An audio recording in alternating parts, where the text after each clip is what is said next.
Okay, welcome everybody. It is now noon Central Time, so we're ready to get started with our webinar. My name is Megan Weber. I'm an extension educator here at the University of Minnesota, and I'll be moderating the webinar today. We're welcoming Dr. Lucia Levers and Amit Pradhananga. They have both been working on a project where they're assessing recreationists' willingness to pay for AIS management and are going to share that work with you today. For a couple of housekeeping items, let's see, it looks like this, I don't know if you can still see the screen. First, I'll say we are all doing this remotely. I'm sure that's not a surprise to just about everyone. Typically, we're all in the same room, so if you can bear with us if we have to work through any technical issues of doing this remotely. There's the screen again. So everyone's going to be muted throughout the duration of the webinar. If you have any questions, those you can enter into the chat box. We'll be pulling those. Feel free to enter them at any point while Lucy or Amit are speaking, and we'll just be keeping track of those. And at the end, we'll go through a Q&A session. We have about half of the time set aside for a presentation and the other half for Q&A. So there should be lots of time to answer questions. But I will say that we have a record number of people who have registered for this webinar. So depending on how many questions come in, we may not get to all of them, but we'll do our best. If you have any technical issues, you can use the chat as well to connect with Pat Mulcahy, or you can connect with him via email at mulcahyp@umn.edu. Pat's going to be monitoring that email throughout the webinar, so feel free to reach out to him there as well. And we are recording today's webinar, so if for any reason you missed something or need to get up and walk away from the computer, we'll send out a link after we've gotten done with the closed captioning to everyone who registered so that you can watch that recording. So with that, I think I'm going to turn it over. I know Lucy is here and Amit is logged in, but will be popping in and out. He most likely will become available at Q&A time. So I'll turn it over to Lucy to introduce herself, and she'll be sharing her slides. Hi everyone, thanks so much for joining. Happy Friday. I'm going to go ahead and share my screen here. So hopefully this works. There we go. Okay. So as Megan said, this is a project about willingness to pay for aquatic invasive species management. This project was funded through MAISRC, the Minnesota Aquatic Invasive Species Research Center. Because they had an interest in looking at some of the economic and social science side of invasive species. So Amit Pradhananga is a social scientist with the Center for Changing Landscapes. I'm an environmental scientist, but also an environmental economist at the Water Resources Center. So we have a bit of an interdisciplinary background with some natural science and some social sciences and some economics. So we were kind of excited to find an opportunity to apply some of that to AIS management and use Minnesota as our study site. There we go. Okay, so the idea here is that we know that invasive species management can restore ecosystem services. So in other words, invasive species cause damages to the environment, and those have impacts for not only the native biota and the animals and plants and stuff, but also for the people that are using those resources or just care about those resources even if they're not actually using them. But unfortunately, we don't really know a whole lot about the benefits in a monetary form. So we may know the physical benefits of managing invasive species, but we don't really know so much about how that relates in terms of how people think about it. And we don't really know how they think about environmental AIS either. So we don't know how they perceive AIS or the values that they have, or how risky they think AIS are, or how important they think it is to manage AIS, those types of things. So this project was kind of getting at quantifying and analyzing these values. So the ecological, social, and economic value of invasive species damages and management as they relate to ecosystem services. So when I say as they relate to ecosystem services, those are things like navigability. Do we care how easily it is to get through a lake when we're on a boat? Do we care about the cleanliness of the water? Do we care about certain animals or species or just biodiversity in general? Or what exactly is it that we're concerned about? So we approach this in 3 different ways. So this project is actually a lot bigger than the presentation that Amit and I are doing today. So we did one section where we were interviewing watershed managers. We have another mail survey, and we have an on-site survey. So the on-site survey is what I'm going to talk about today, but I'm more than happy to answer questions about these other components if there's time. So the on-site survey means that we're actually out on a site asking people who are there. That's all that means, on-site. So it's out at lakes asking people. The 2 species that we focused on, and there's a lot of invasive species in Minnesota. I have no idea how many. Oh, I should know this. I think it's changing all the time. But many, many invasive species. The 2 that we focused on are starry stonewort and zebra mussels. So starry stonewort is a macroalgae, so a very large algae. It forms these very thick mats just below the lake surface. Makes it hard to get your boat through there. It impacts native species. It's kind of interesting stuff. You can see in my left hand in that picture, it's kind of squashed. So when you squash it, like all this viscous fluid just drains out of it. It's just these big, long tubes, essentially. The other species is zebra mussels. So zebra mussels are more common than starry stonewort, both in Minnesota and throughout the country and the world. They're an invertebrate, and they smother native mussels. So you can see in that picture, those little mussels on top of the bigger one, those are the zebra mussels. Just growing all over that thing. They also impact walleye, which is a really important sport fish here in Minnesota and other parts of the northern US, and other native species. They damage infrastructure, cut swimmers' feet, just because they grow all over everything. We chose these 2 species because both cause very visible changes to lakes. So because we were doing an on-site survey, we wanted lakes that were infested with invasive species that just the average person coming to visit a lake could tell and could see that there were differences because of these invasive species. So we wanted to make it as easy as we could for people, and that was very important to us. Okay, so for our on-site survey, we looked at 4 different Minnesota lakes with different AIS infestations. So some had starry stonewort, some had zebra mussels, some had none. We did this last summer, summer of 2019, which is nice because all of our research has been put on hold for this summer because of COVID. So if we waited for this year, we probably wouldn't be able to do it. We surveyed recreationists, so that's just people going there to boat or swim or whatever they're doing at the lakes. There's just surveys that we're implementing. And why we're doing is we're trying to gather data on these perceptions, values, and willingness to pay for invasive species management. So choosing the lakes was very important and took a great deal of time. First we decided on the species, which I already discussed, but then we had to choose lakes based on this idea of being very similar except for one thing being different. And the one thing that we wanted to be different was the invasive species in the lake. Because we wanted to see if people's values and perceptions and willingness to pay were different depending on the type of invasive species that was invading the lake. So we really wanted 4 lakes that were totally identical, except one had starry stonewort, one had zebra mussels. But that's a little bit hard to do because, as many of you know, when lakes are very close to each other, they're more likely to have similar infestations. So it took a little bit of time, but with some help with the Department of Natural Resources and people on the ground, and people on the ground being some of our grad students who actually went out and took pictures for us. This was in May of last year, so don't feel so bad about it raining or snowing a couple days ago.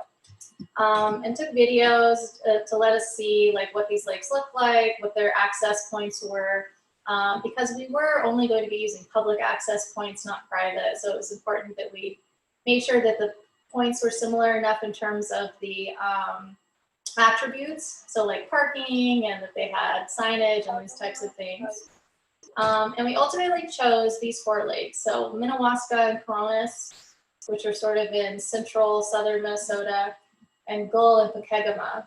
Minnewaska and Coronis are more like local lakes, and Gull and Pokegama attract a larger amount of out-of-towners. At least that was our thought going into this, so they're more like vacation-y kind of lakes, although they all share similar attributes. So Minnewaska does have a very small amount of starry stonewort, but it's concentrated in one very small area.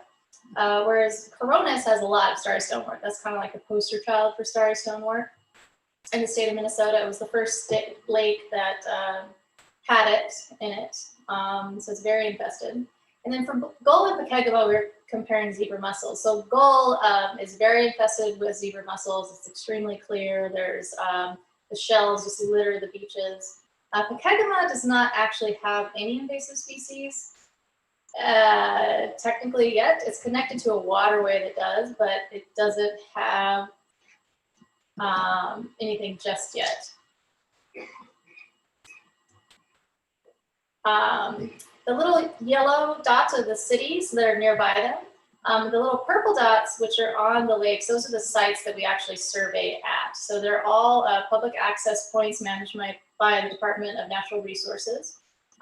We did different sites on different days and kind of went around the lakes, like depending on our schedule. So, and when I say about our schedule, so there's kind of a science to this, which I'm not going to go completely into, but when we're surveying, we rotated lakes, we rotated times, we rotated dates to try to get a very good sample size. We didn't want to just survey on Saturdays because we knew that would be a different population than the people who would show up on Tuesdays. We didn't want to just survey at 5 p.m. because that's going to be a different sample than the people who show up at 7 a.m. So we varied this quite a bit. All the names on here are all of our undergrad researchers, which were fantastic. And so we had quite a complicated system going on last summer. So who we're surveying are our recreationists. So up in the top right corner, you see I'm here with these two gentlemen. These are our very first people that took our survey. We were very grateful for them. Twisted their arm, kind of like getting your first dollar in the restaurant. These women are our undergraduate research assistants. This is Casey. She's our graduate student who was extremely helpful. But we had these students out at these lake sites actually talking to recreationists as they come up and surveying them. And you see in the lower left-hand side, the gentleman in the blue shirt is taking a survey. He's very sun protected, so that's good. And we let the undergrads have a little bit of fun occasionally. You can see that they had some canoes. They're actually out camping this entire time, so they camp for a week, go to the sites, go back to camp, that type of thing. So it sounds like a fun job to me, but I'm not sure if they enjoyed it all the time, but they did a very good job. All right, so what were we asking? We asked a lot of different questions. The whole survey took about 8 minutes. I'm going to go through it in a minute with you folks so that you can see what it is exactly that we were asking. But we asked about visit patterns, like where you're from, how often you come here.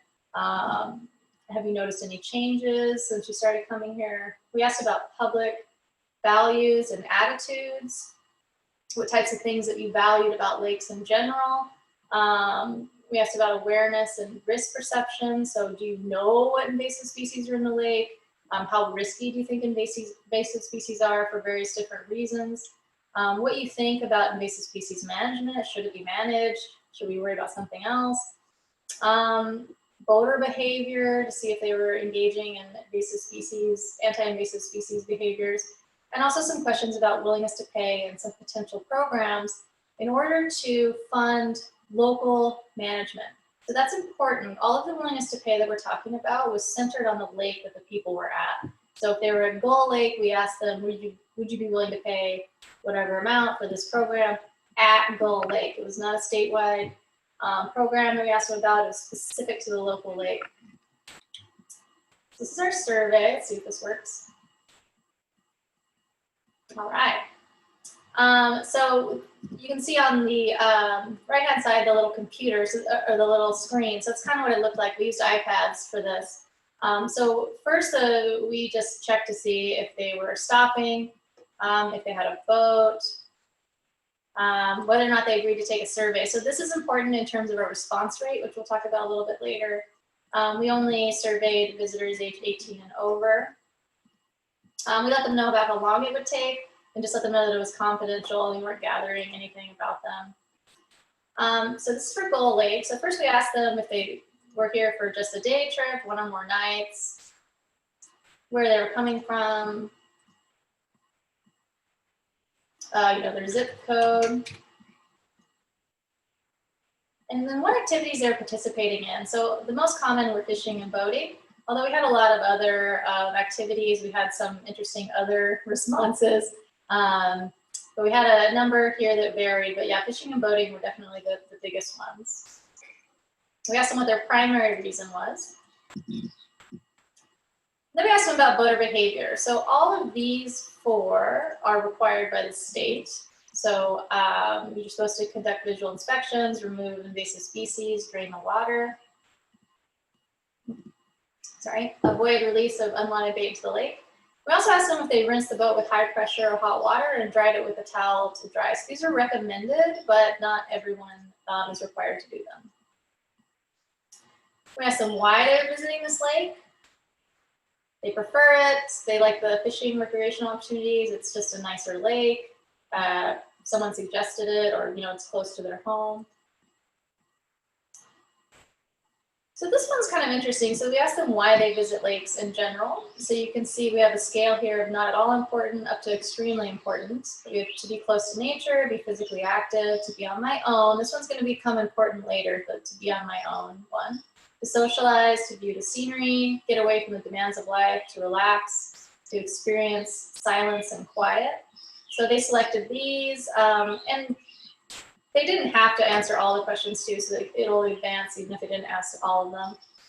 We asked them if they had visited the lake before, and then we asked them when they first visited the lake. This was interesting. I think, Ahmed, I'm not sure if you're there. I think we had some that were in the 20s or the 30s. I think were the oldest ones. So some people have been there at these lakes for basically their whole lives. Pretty interesting.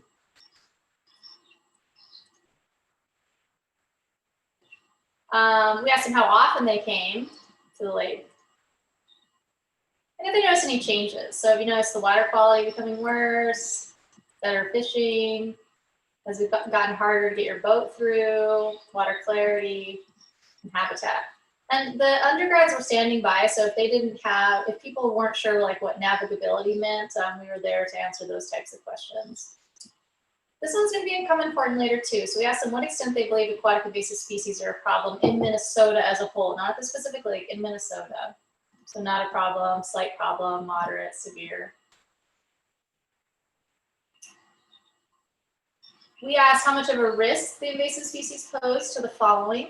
So do people think invasive species are risky for habitat, recreational opportunities, waterways, economic viability, cost of water treatment, or water quality? So people selected whatever their values were.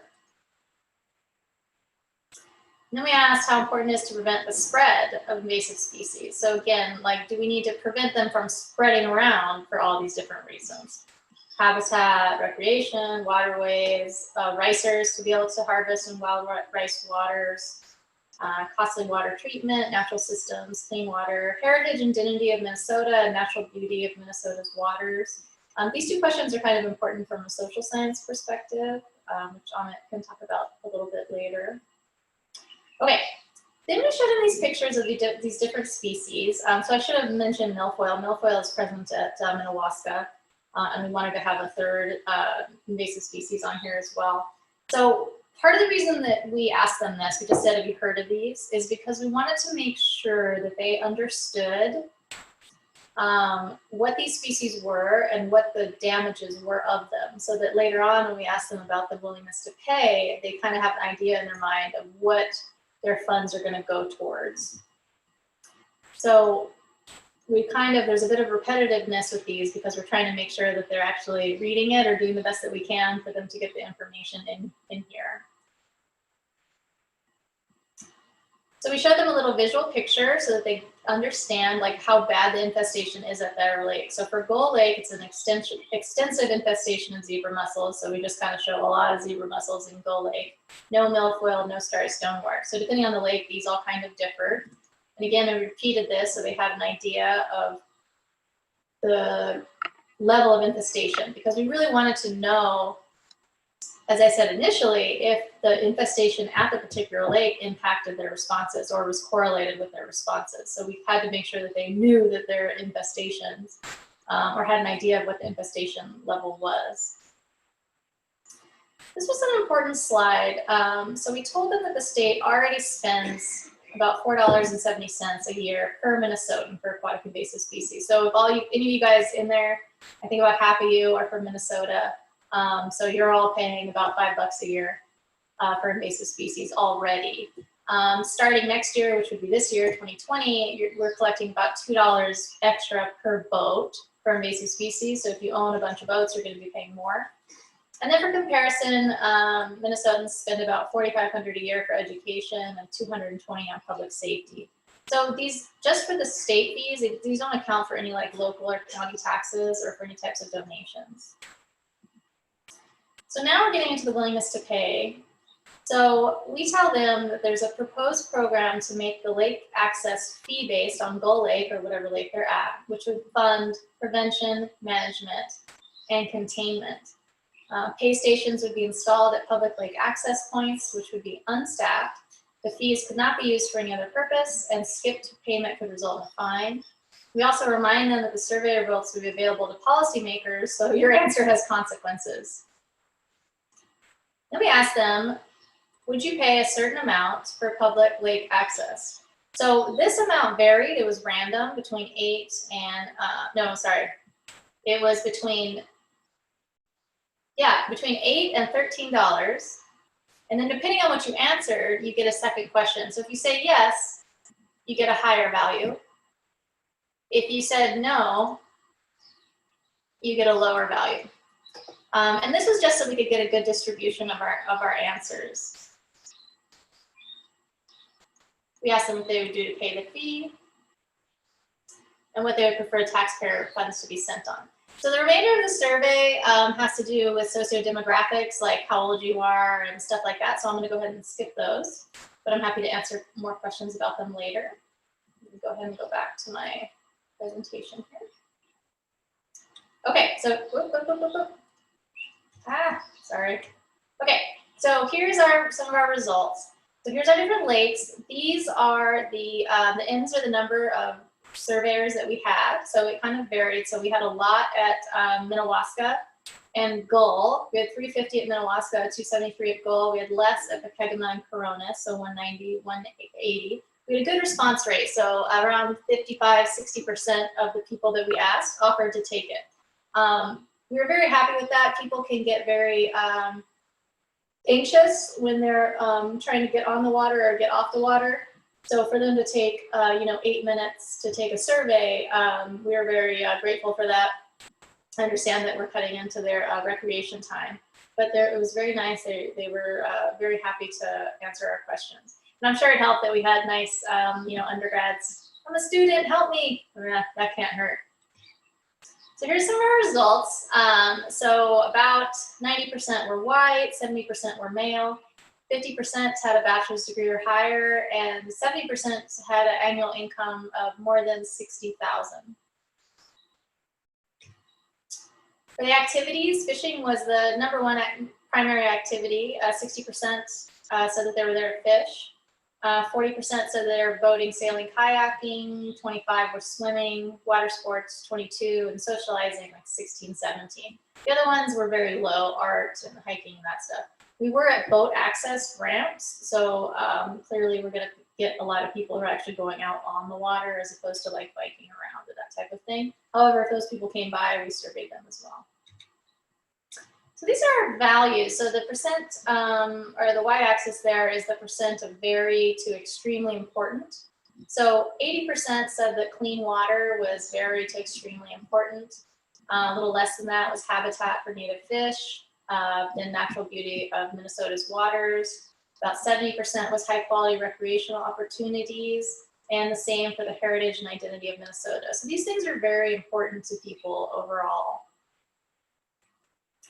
These are our risk perceptions. So this is the percent of high to extreme risk. So you can see that 60% think that AIS specifically are risky in terms of the habitat for native fish.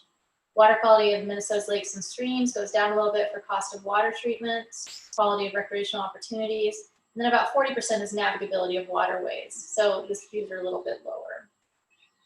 Okay, so here's some results. I know there's a lot going on here. Forgive me for all that, but basically all you need to know is that there's a line kind of going downward. And what this is saying is that if you saw a low value, what was the chance that you would say yes? So if you saw $1, people said, if our survey asked you, would you pay $1 for invasive species management at Gull Lake in order to access the water? 90% said yes. However, that got way down. So once you start getting into the upper 15, 20, it gets down to like 10, 12%. So that makes sense. The cheaper it is, the more people are going to agree. This is some gobbledygook I'm happy to talk about later, but essentially what we used a regression format and some probability distribution functions to figure out what the average willingness to pay was. The reason we had to bring the probability distribution into it is because we couldn't ask every person every single value, so we had to kind of guess based on what they answered. So if they said yes to $3, we know that they would pay $1 and $2, but we're not sure if they would pay 4, 5, 6, or 7. So we had to do a little bit of work here to estimate it. But what we ended up with was that the estimated mean daily willingness to pay was $10. So people are willing to pay $10 essentially for a parking fee for the day to fight invasive species at that lake that they were at. However, pretty good chunk of them were not willing to pay anything. And most of those were protest votes, meaning that it wasn't that they didn't care about invasive species, it's just that they were offended by the idea of having to pay, which is legitimate. These are free public access points, so a lot of people it's wrong, morally wrong, and illegal to have a fee on them. So I totally get that. However, what was really interesting is there was no significant difference between any of the lakes in terms of daily willingness to pay. So it didn't matter if you were at a lake that was infested with zebra mussels, starry stonewort, or nothing, you're willing to pay the same amount. So I think, Patrick, we're going to do a little game here. Megan, am I doing okay on time? Do I need to speed up? Yep, you're doing good. We're about 25 minutes in or so. So okay, great. Another 5 or 10 minutes, yeah. Great. Okay, so what I want you guys to do is guess for me. People who made more money, do you think that they were willing to pay more or less than the same as people who made less money? You can vote on the little poll that popped up. So this is saying, like, is a richer person going to be willing to pay more than a less rich person? Oh, okay, so we got an even distribution. 33, 35. Yeah, so actually, it is a little bit more. However, it's not a whole lot more. So you'll see that 285. That is the difference between someone who makes the least amount, which was under 20,000, and someone who makes the most amount, which I think was over 250,000. So someone who makes over 250,000 is only willing to pay $2 more than someone who makes under 20,000. So you're all kind of right.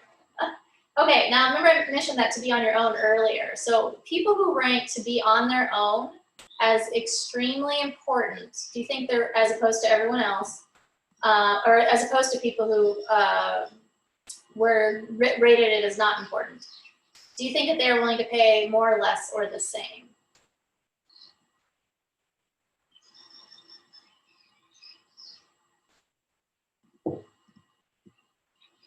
Ah, yeah, okay. This one surprised both me and Amit.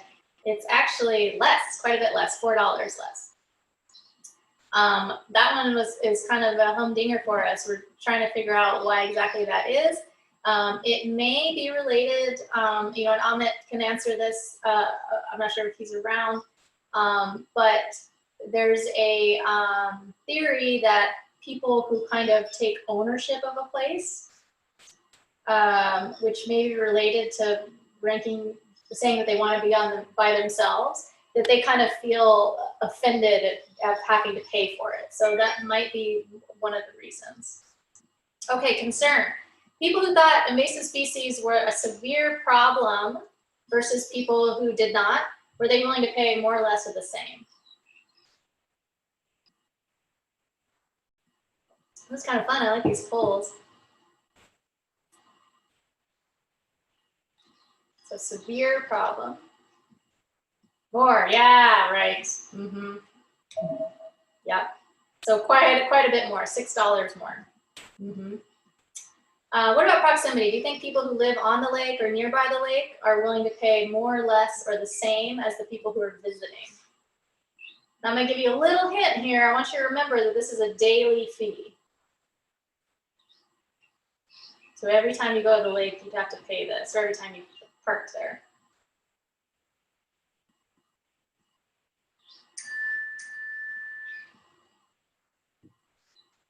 More or less, yeah, I kind of split the same. So actually it is less. The reason it's less, we think, is because if you go to a lake, if you live next to a lake, you're probably going to go there more often.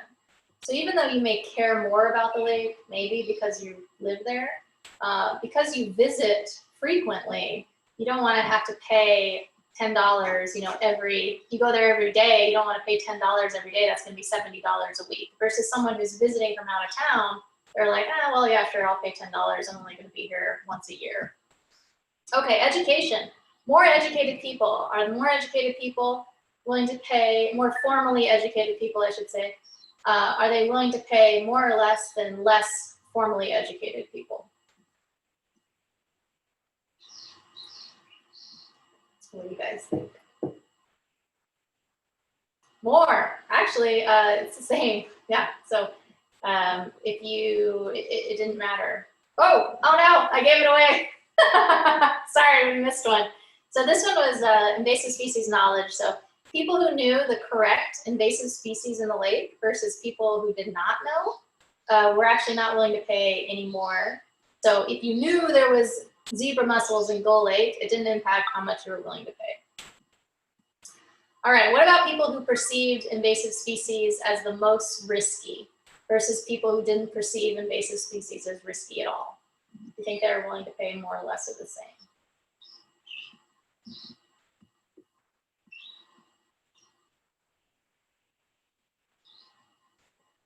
Let's see, what do you guys think?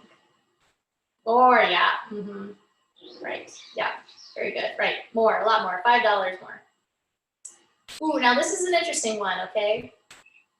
What do you think about the initial value offered? So remember when I said it's a random value? So the first one you got was between 8 and 13. Then if you said yes, you got between 14 and 20. If you said no, you got between 1 and 7. So do you think if you were given, say, 13 versus 8, what would your ultimate willingness to pay be? Would it be higher, lower, or the same?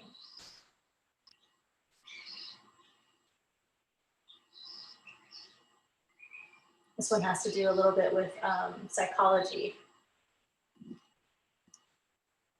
Yeah, and this one's a weird one, right? So you guys are all kind of split, more or less the same. It's actually more.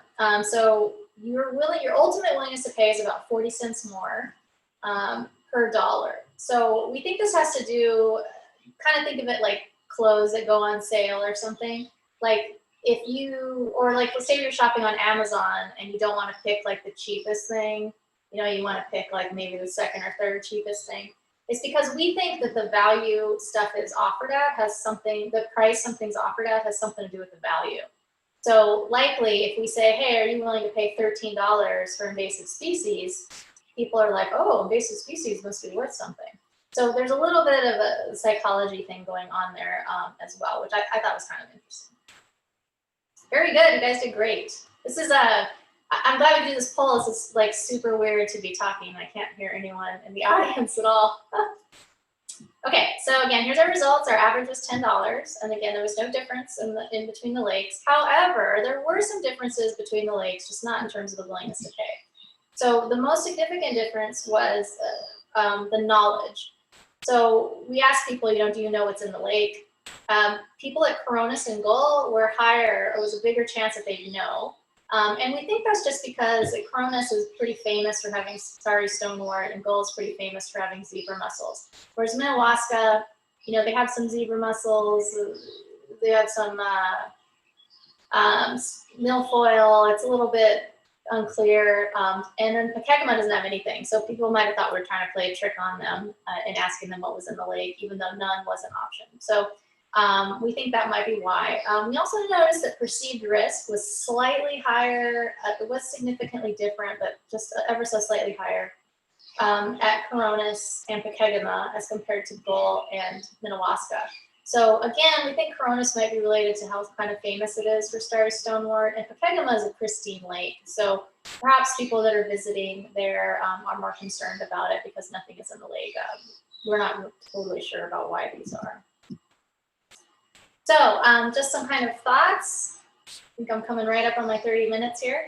And hopefully you guys will have a bunch of questions. But the main one, which surprised us, was that local infestations are probably not as important as overall perspective. So if you're at a lake that's infested with this or that, that may not be as important as how you think about AIS overall, even as it relates to your support for local management, which is pretty interesting. Like I mentioned with those protest votes and the legality of all this, doing something like this or having a fee, you know, there's a lot of other concerns besides just if people are willing to pay for it. And the big one is that, you know, education can work. And we showed that people who perceive invasive species as more of a problem and more risky are willing to pay more. So, you know, if you can convince people to increase their perceived risk or increase the problem that they see, then they'll likely have more support for invasive species management. All right, so thank you guys very much. I'd say you've been a good audience, but I don't know yet. But yeah, Megan? Great. Thanks so much, Lucy. Yes, we do have some questions that have rolled in. So I've mentioned it in the chat. If you have not yet found the chat, if you wiggle your mouse around, you'll see some controls pop up. So look for chat in the bottom. And you can type your questions in that screen. We're tracking them, and I'm going to start pitching those questions to Lucy. And if Amit is here, he'll pop his microphone on and jump in as he's able to. So Lucy, the first questions that I have relate to your study design. One of the questions was wondering why you chose random values for how much people would be willing to pay when that was first popping up in that survey, rather than like a range or a static number. Right, so the idea is just so that we can try and pinpoint down a little bit more exactly. So traditionally, before we had access to this type of technology, we would have had paper surveys. And when you have paper surveys, they would have like one or two values. So it might say, are you willing to pay $10? Are you willing to pay $5? What that does is it narrows what you can do mathematically. So if you only have a couple values, you can only really say, well, we know the people who would pay 10 and the people who would pay 5, but what about all these other numbers? Would they pay more than 10? Would they pay between 5 and 10? Like, what can we do with that? But when we have the random values, it's really cool because we have the opportunity to not only get this wide range of initial values, but then we can tailor our secondary question. So if they say, no, I'm not willing to pay $10, then we can ask them a lower value. So say, okay, what about 5? Then we get more information about that person and more information to build our model more accurately. If you did it with paper, it would be a big mess. It would just be like a disaster to try to print all that stuff off. But luckily, with the technology that we have available to now, we can do that. So we can really pinpoint stuff down more specifically. That's a really good question, though. We were really excited about it, and one of the reasons we wanted to use iPads. All right, great. So the next question was wondering, as you did your survey, how you were able to differentiate between the part-time user or the part-time lake residents and visitors.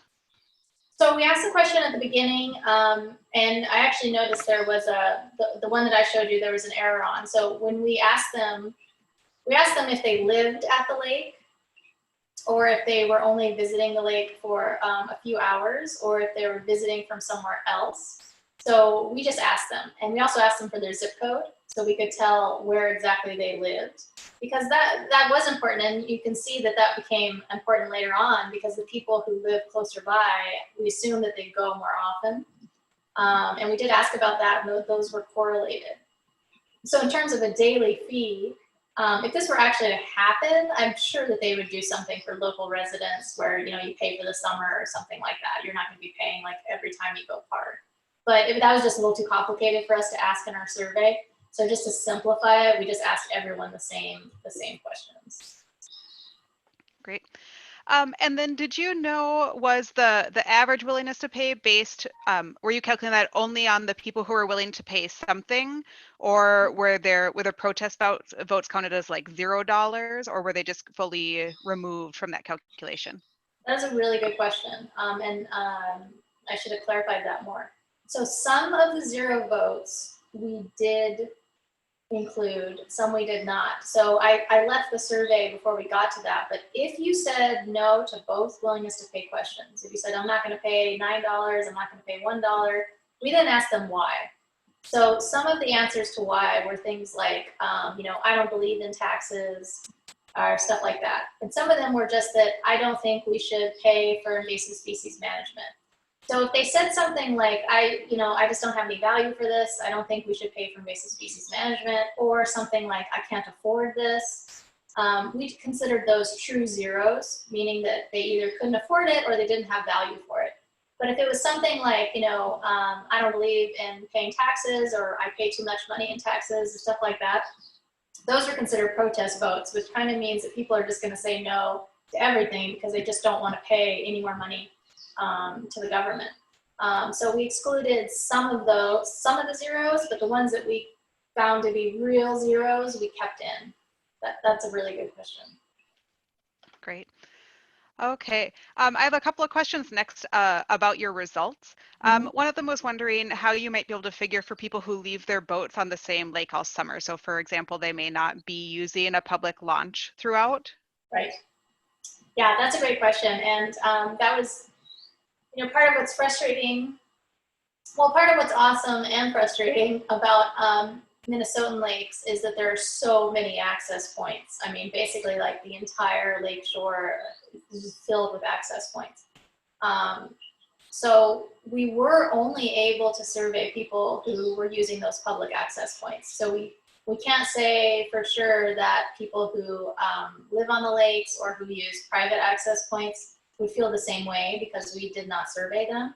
However, we do have a secondary part of this project, which is a mail survey, which will get at some of this and it'll be distributed. So we'll pick up some of those people. And we're also submitting a proposal to do work with tourists at tourist locations that have private access points. And we've also secured funding from the USGS to survey people who live on lakes. So they actually own their own access points.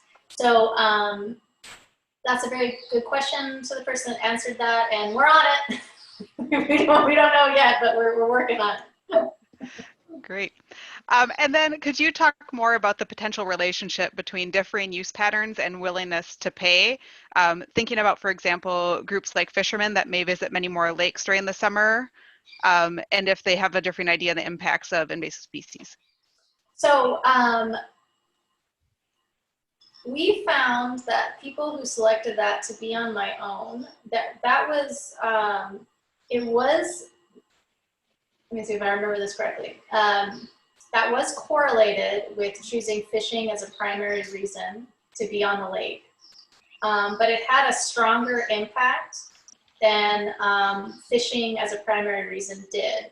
So in our ultimate model, we removed fishing and just had to be on our own. But if you flipped it and did not, if you took to be on my own out and put fishing as a primary use, the model fit wasn't quite as good, but it indicated that, yeah, people who chose fishing as their primary reason were willing to pay less overall than people who did not. And yeah, you're exactly right. We think that that's the reason. It has to do with how often they're out there, and that, right, they go around to a lot of different lakes. And we did not ask them those types of questions. We only asked them about the specific lake we were at, so we don't know how many lakes they go to or that type of thing. But we think a lot of that does have to do with that the fees would kind of start to pile up. And people who own boats and fishing, remember they are paying more for invasive species than people who do not because of the tag fees.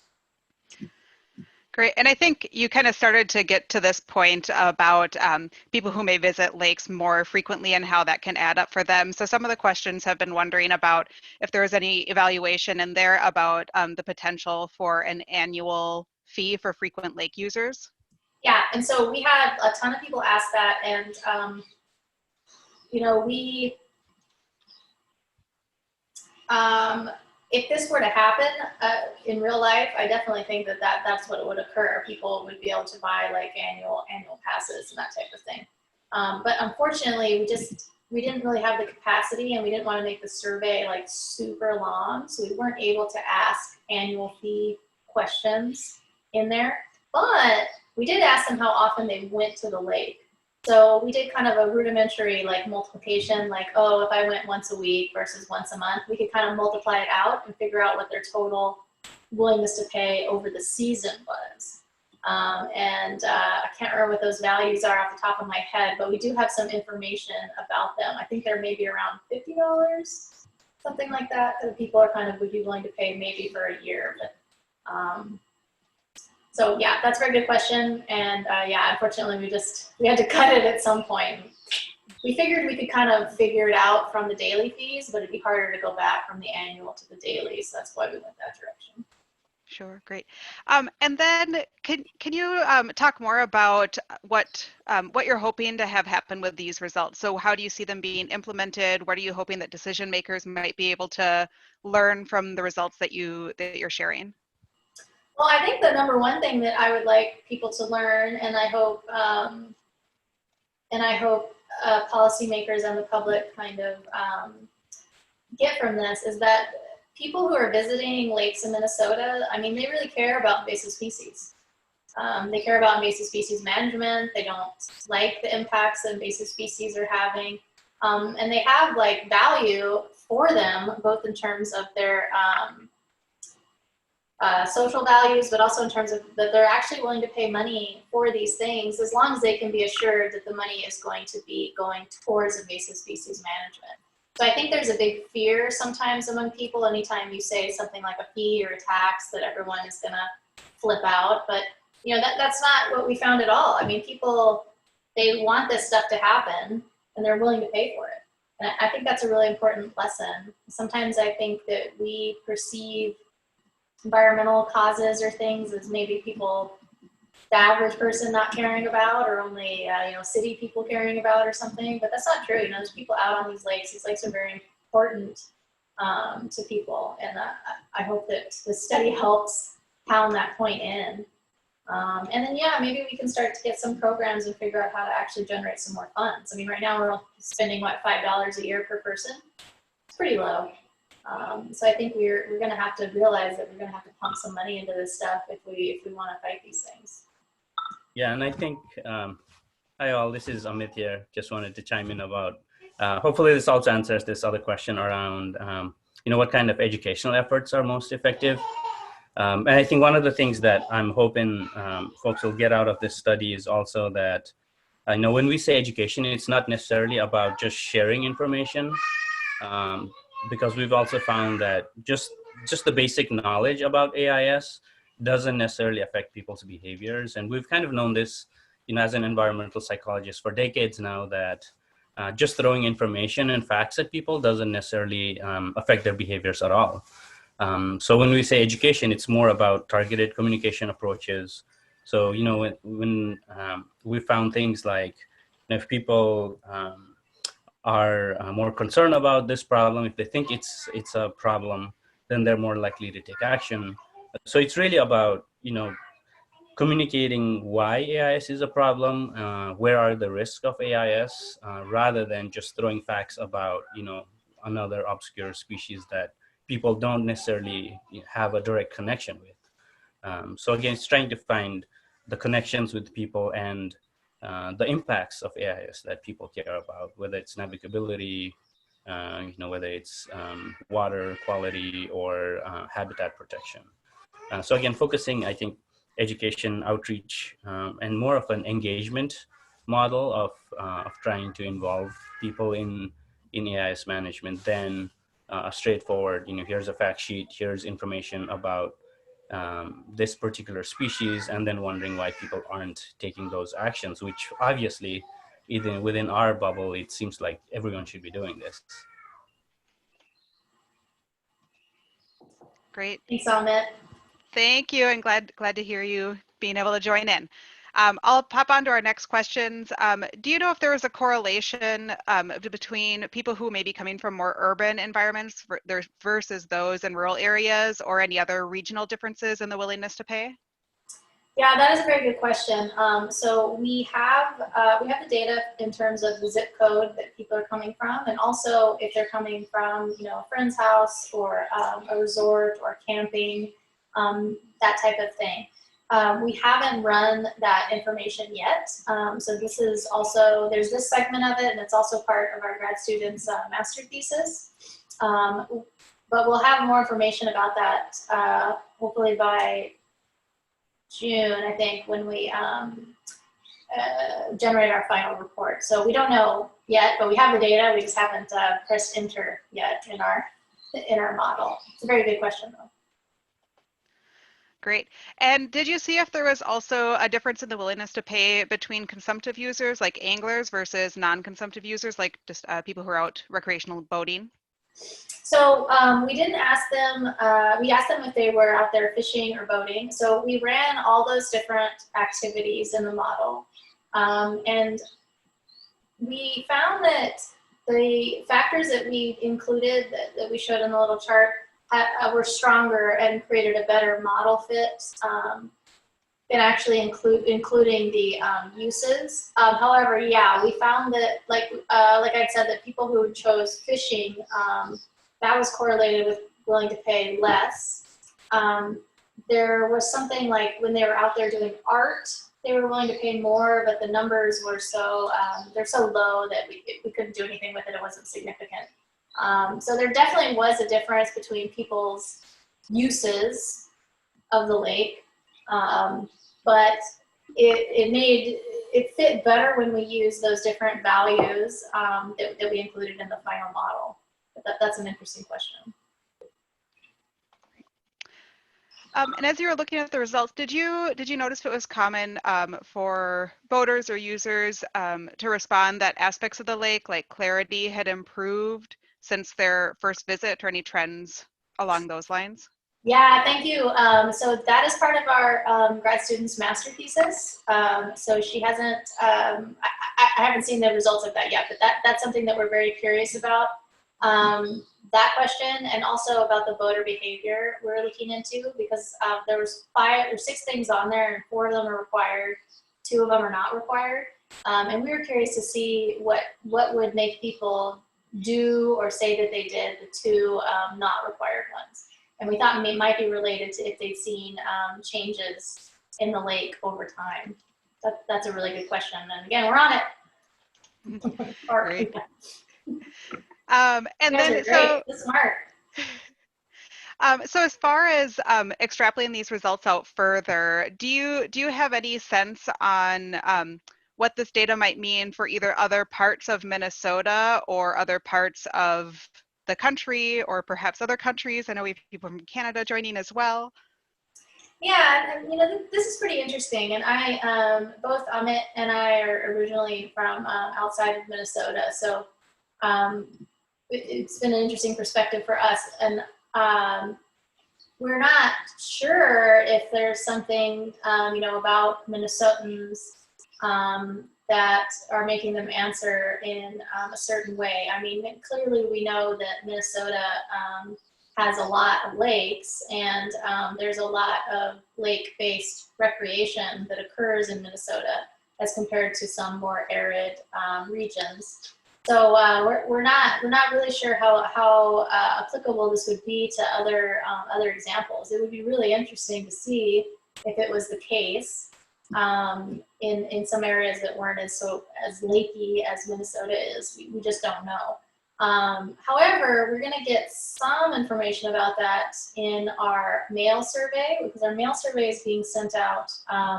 Again, not right now because of COVID, but you know, after this dies down, that we'll be asking, you know, just a general resident survey, and we're going to be getting a lot of people in there who don't go to lakes. You know, a lot of Minnesotans don't go to lakes.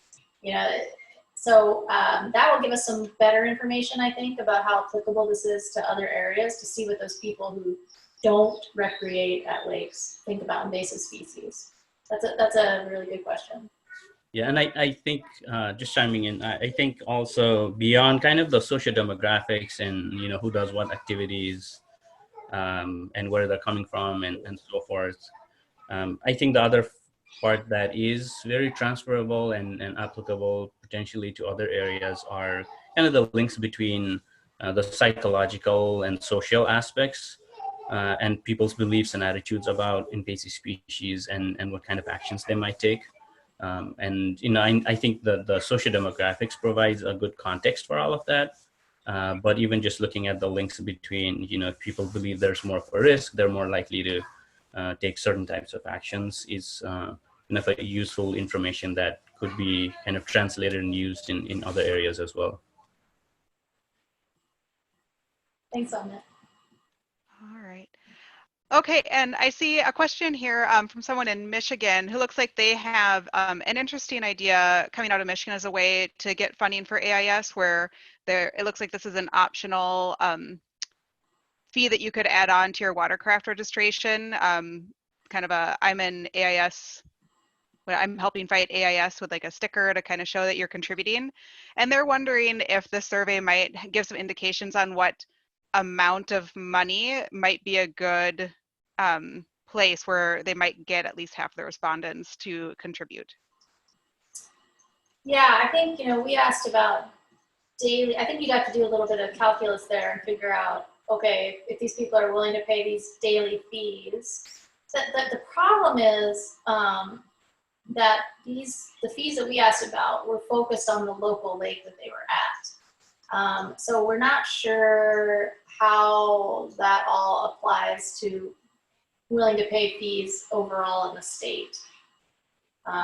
It seems like people would be willing to pay, like logically that people would be willing to pay more for the entire state than they would for just one lake. But I don't think that's actually how people really think about these things. Like if there's a lake they really like to go to, they'll be like, yeah, I'll pay for that lake, but I don't want to give money to the state because they're going to waste it. So we could probably calculate something out, figure out like how often they come and you know, therefore how many boats they have and how much does that equate to in terms of a sticker. But it would be hard, the local versus statewide thing would be a bit of an issue, I think. All right, great. Let's see. So, and as you're looking at your results again, did you see, was there a higher value placed on treatment when they were given that option to select where that funding should go versus other groups based on the activity of the respondents? Yeah. Oh man, Amit, do you remember? I can't off the top of my head. Yeah, we certainly have that information in there somewhere. We just haven't gotten to analyzing and slicing the data in all these different ways. But that's definitely something we can look into more, is kind of the willingness around prevention versus treatment. Yeah, right. We didn't include it in the model. We did look at just like averages, like the percent of people that chose each one, but I can't remember what they are. But I can send that to that person. I have that somewhere. And I think there's just some research. So this was some of the research done in Spain where people were more willing to pay for eradication. I think because in that case, it was more of a tangible, more visible kind of actions that people are taking right away. But then I think that the context there becomes really important of, where, what lake and which areas, and is prevention more important issue than eradication and control. All right. So this may be along the same lines, but did you notice, or were you able to record the popularity of the lakes that you were doing these surveys on, and if there was a difference in willingness to pay based on that popularity? So we have data in terms of how many people we contacted. And certain lakes there were definitely more people at than others. And we didn't find that to be significant in terms of willingness to pay, interestingly enough, which kind of surprised us. But part of the thing, again, is we were only asking people at those public boat launches too. So we don't know if people that were coming, you know, probably people that are coming from really far away, maybe they don't have their own boat, so they might be at private launches. So we don't have any data about those people. But yeah, just in terms of all the lakes had almost identical answers. So I think Minnewaska and was it Gull, I think, were the most popular. And yeah, they had the same answers as the people of the other two lakes. All right.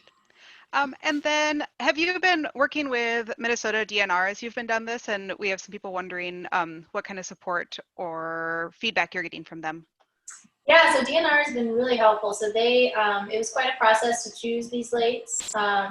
So in addition to the survey aspects of it, to make sure that we had good data, you know, we had to make sure that they were safe for the surveyors. We had to make sure that they had amenities for the undergrads that were out there. You know, we didn't want them to starve to death while they're surveying lakes. And we had to make sure that we had enough of a flow of visitors that it would be worth our time. So initially we started off with 2 other lakes that we ended up not going to after the first week because we just didn't have enough data points coming from them. And DNR was extremely helpful with all of that.